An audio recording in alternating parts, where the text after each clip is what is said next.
Loetoeng Kasaroeng is a 1926 fantasy film from the Dutch East Indies which was directed and produced by L.Heuveldorp, an adaptation of the Sundanese folktale Lutung Kasarung. The film tells of a young girl who falls in love with a magical Lutung and stars the children of noblemen. Details on its performance are unavailable, although it is known to have been of poor technical quality and thought to have performed poorly. It was the first film produced in the country and the first to feature a native Indonesian cast.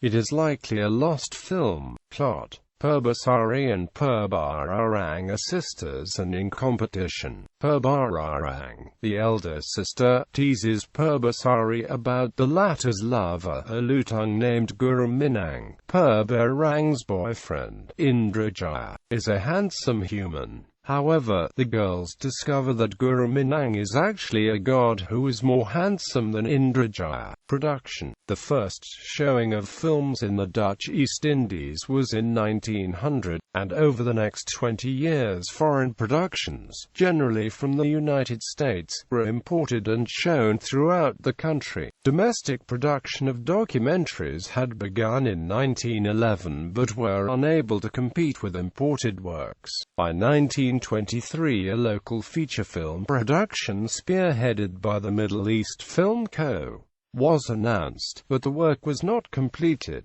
Under pressure from imported works, in 1926 N.V. Java Film, a production house based in Batavia which had previously produced a single documentary, Inlanders op de Krokodillenjagd, chose to make a feature film based on the Sundanese folktale Lutung Kasarung. The company's owner, L.Heuveldorp, served as director and producer, while its laboratory hit G. Krugers handled cinematography and processing. Little biographical information is available regarding the background of both men, although it was reported that Heuveldorp had previous experience from working in the United States. The cast was drawn entirely from the pre-AE class, under the coordination of school headmaster Carter Brata. Among the cast were children of Wiranata Kusuma V, the regent of Bandung. He had agreed to help fund the film to promote Sundanese culture, and had previously brought the story to the stage. Further subsidies had come from the Ministry of Defense, which donated trucks to ease filming. Filming had begun by August 1926, when several scenes were shot in a cave that had been excavated for the production on Karong Hill. Heuveldorp, unable to force the actors to play the roles seriously, shot several scenes with them acting as they wished before showing them the results. Upon realizing that their acting had been disappointing, the cast began to listen to stage directions. Afterwards they began rehearsing each scene at least twice, with Carter Brata standing behind the cameraman and giving directions.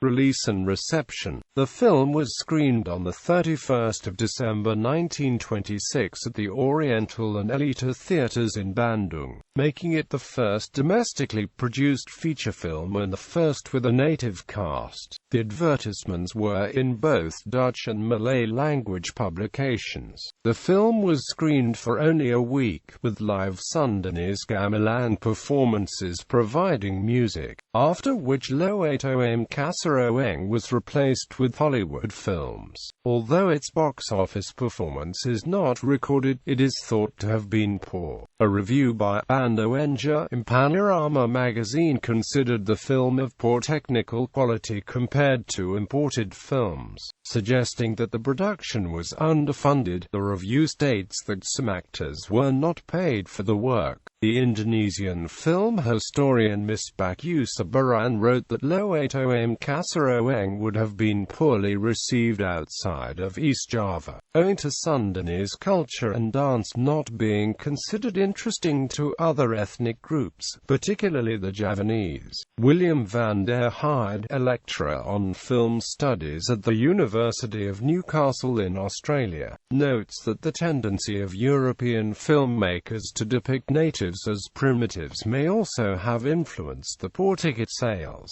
legacy. Although Heuveldorp is not recorded as being involved in any more fiction film productions, Krugers went on to direct several films, including the area's first talkie, Karnadi Anima Bangkong, before leaving the country in 1936. At least one of the cast members, OEMAR, is recorded as continuing to act.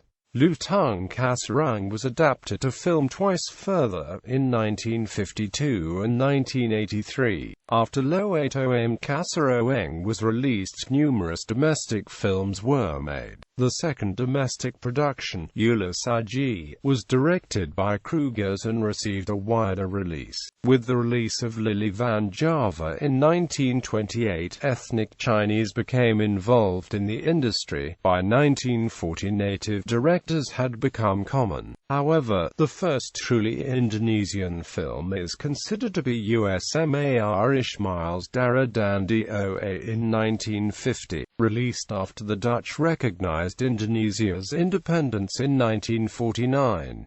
Loetoeng Kasaroeng is likely a lost film. The American visual anthropologist Carl G. Hyder wrote that all Indonesian films from before 1950 are lost. However, J.B. Kristanto's catalogue Film Indonesia records several as having survived at Cinematheque Indonesia's archives, and Baran writes that several Japanese propaganda films have survived at the Netherlands Government Information Service.